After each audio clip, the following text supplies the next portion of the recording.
In 1998, a humble platformer called Banjo-Kazooie from a then very renowned developer called Rare was released, making a sizable splash with the same crowd that enjoyed Super Mario 64, while offering a more visceral and open experience.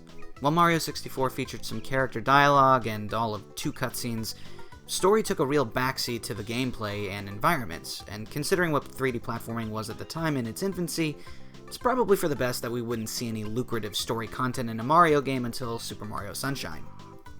But here comes this bear, who happened to be a playable character in Diddy Kong's badass spin-off racer, with his own world in which he coexists and interacts with other similarly goofy characters like himself. Here the player takes control of him and is actively encouraged to explore every nook and cranny and collect all the jiggies and musical notes, all the while unlocking moves that expand your offensive and movement capabilities, which gives you access to new areas and therefore new levels. Soon the player is introduced to Mumbo Jumbo, who provides level-specific transformations which then let you explore new areas that are full to the brim with personality, all while on a quest to rescue your little sister Tootie. So of course, Banjo-Kazooie was a commercial success, and had an almost immediate follow-up 2 years later in the year 2000. Banjo-Tooie is an interesting entry. It's clearly an expansion of the Banjo formula, now modernly known as the 3D Collectathon, but everything is bigger. The worlds are bigger, the overworld is bigger, the challenges are bigger, and hell, even the bosses are bigger. The game has more moves, more transformations, more new abilities. There's just so much more here. And of course, some people love this, and others not quite as much. I've never met anyone who outright disliked Banjo-Tooie, but I have friends who both love it more, and some don't love it as much as the predecessor. The world is arguably too big, resulting in the exploration feeling a little overwhelming at times, and sometimes just outright frustrating. For example, if you fall from a great height after devoting some time to climbing the environment, it can feel a little daunting to reclaim all of that progress you just lost. But there's also an argument to be made that this makes for a more rewarding gameplay experience, giving the player a sense of accomplishment for exploring these massive worlds and discovering all it has to uncover. For any of its faults, and its achievements in tandem, Banjo-Tooie was a bigger, bolder Banjo game, and is still an increasingly fun entry in the series.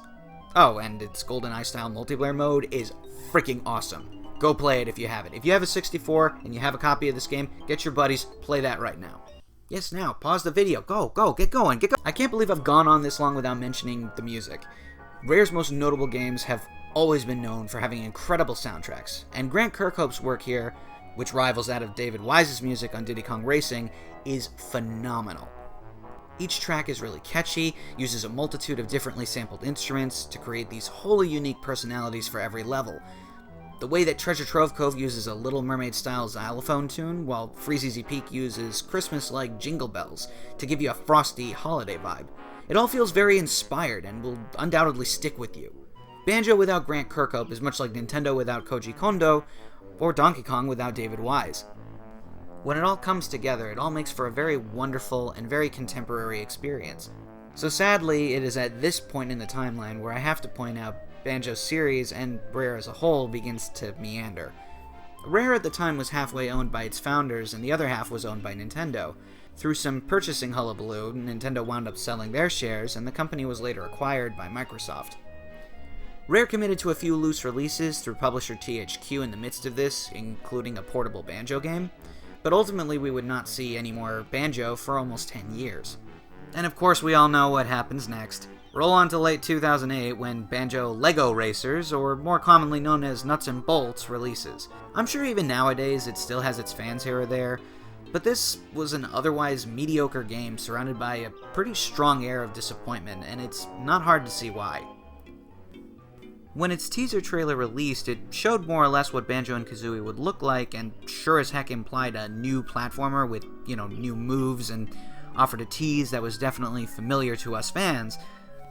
Unfortunately, the gameplay of Nuts and Bolts pretty certainly did not wind up supporting this, and for it to ultimately wind up revolving the majority of its gameplay around constructing and customizing and racing vehicles was certainly something of a misstep. We have seen since then what teasing familiarity and changing the end product drastically does, and the impact it can have on public perception of these games. While Metroid Prime Federation Force is not, and I emphasize, it's really not a bad game, to reveal it in a time when the Metroid franchise was in a state of limbo, unfortunately that led to a very inevitable public disdain for an otherwise decent spin-off. Or, it's almost like announcing a new Commander Keen and making it some dumb mobile game. Thanks, Bethesda. We love you. It's hard for me to say with confidence whether Nuts and Bolts is indeed a bad game nowadays, especially since I haven't touched it in a very long time, but the disappointment of most online reviewers will probably rightfully deter people away, whether or not I shout its failure or sing its praises. LEGO Racing isn't Banjo. 3D action platforming with a wide list of moves, that's Banjo. And of course, we haven't seen a Banjo game since, because this is one of those games, and if I could reference Metroid one more time, specifically Other M, it deviated enough to annoy or anger fans into not engaging, and its failure wound up convincing the publishers that the industry at large has no interest in the franchise as a whole. And that's a really sad thing. Raw numbers really shouldn't be all there is to the success and failure of these games. Their sales require context. Why does a game do well? Why does a game not do well? There are reasons for this. Microsoft is not a skeevy company like EA, who will encourage or force anti-consumer practices like microtransactions into a game like Dead Space 3, watch it sell lousy or even just disappointing numbers, and outright just kill the developer. The failure of Nuts and Bolts should have sent a message to Microsoft and Rare and sent them back to the drawing board, not put the franchise on the back burner. Yet, here we are. With the exception of Rare Replay and an obscure cameo or cheeky tweet, we would not meet Banjo and Kazooie again for 11 years. Fast forward to E3 2019, if you're watching this, you already know what's up. Banjo and Kazooie are in Smash, baby! I don't think many fans would disagree going forward, no matter who is left in the Fighter Pass. Banjo is such an exciting and arguably electrifying inclusion that he alone is worth the price of admission of jumping into Smash Bros. And downloading that DLC. Having been added in over 10 years after Rare's acquisition by Microsoft and their Xbox brand, this moment changes history, and it's probably going to be remembered for many, many years. The trailer is beautifully constructed and complete with talented Grant Kirkhope, exemplifying a newly rendered 64-style Banjo and Kazooie and showing them using their classic moves and speaking their old sound effects from the old games as if they had never gone away. The trailer is so full of excitement and hype that in a fun twist, even the Smash characters present are getting in on the cheering. It was a truly wonderful reveal, which for many people won Nintendo E3 2019. I myself audibly gasped when I saw that bouncing Jiggy. It can't be stated enough just how happy and unified this made fans of video games all across the internet. Seriously, pause this video and go look up Banjo Smash Reaction Compilation. Turn down the volume on your device and just watch the excitement flow.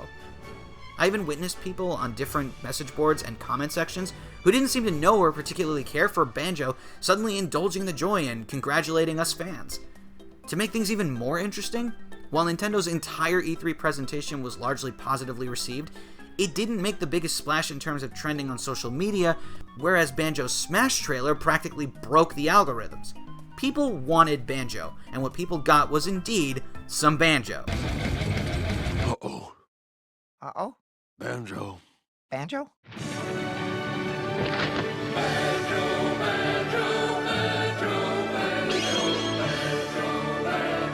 Banjo.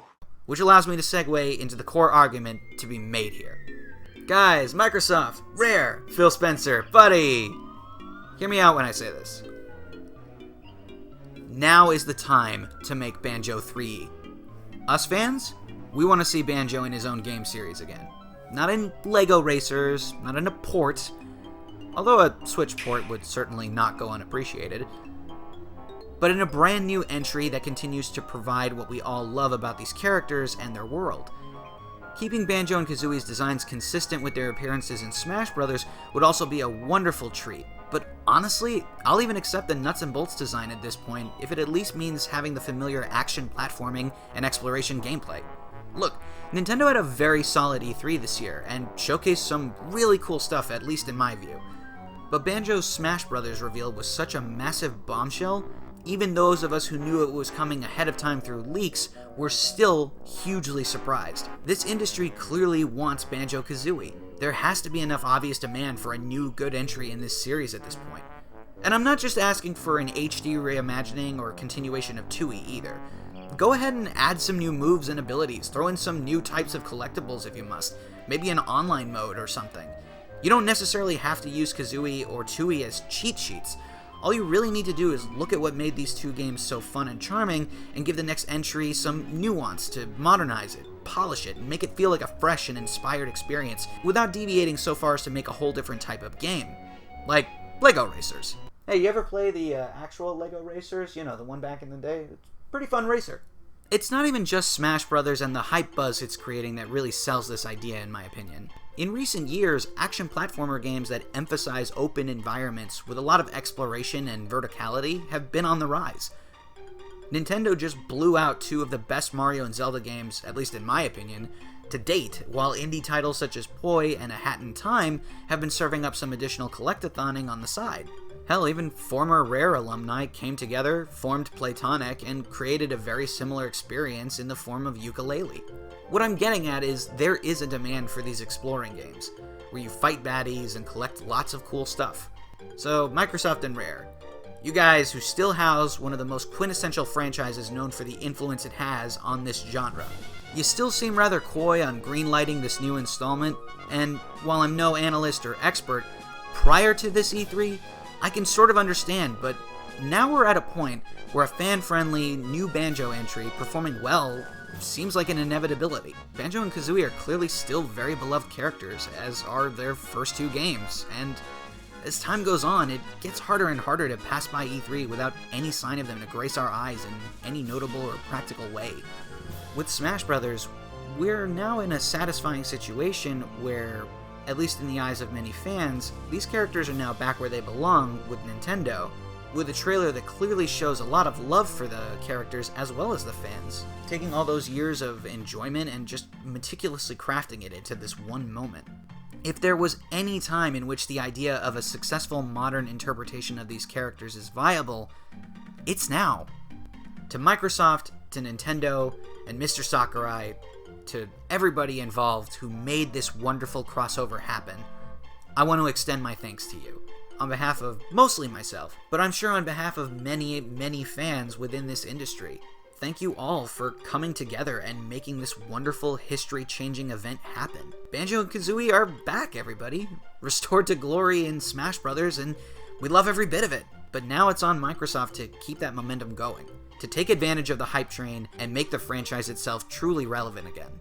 Us fans are here, and we're waiting. Oh, and if you could also put it on Switch, like those other cute platformer games you brought to E3, that'd be pretty cool too.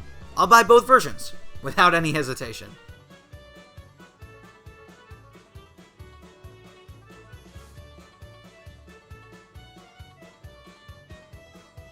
Alright, so I thought I'd go off script here and, provide a few ending thoughts for this video. I gotta tell you, Banjo and Kazooie, the new remix, everything, it's such an exciting time to be into video games right now. I know there's a lot wrong with the industry, but there's just so much right with it as well.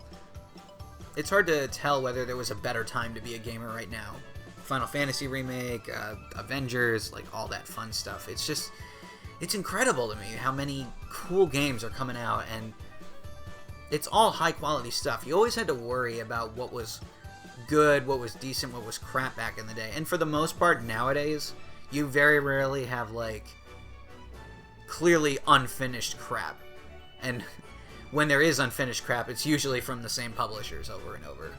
So, did you guys agree with what I said? Did you disagree? Leave a comment. Give me your thoughts. If you enjoyed this video, feel free to leave a like, maybe subscribe if you want to keep getting content like it. And if you want to follow my art, you can always follow me on Twitter, Instagram.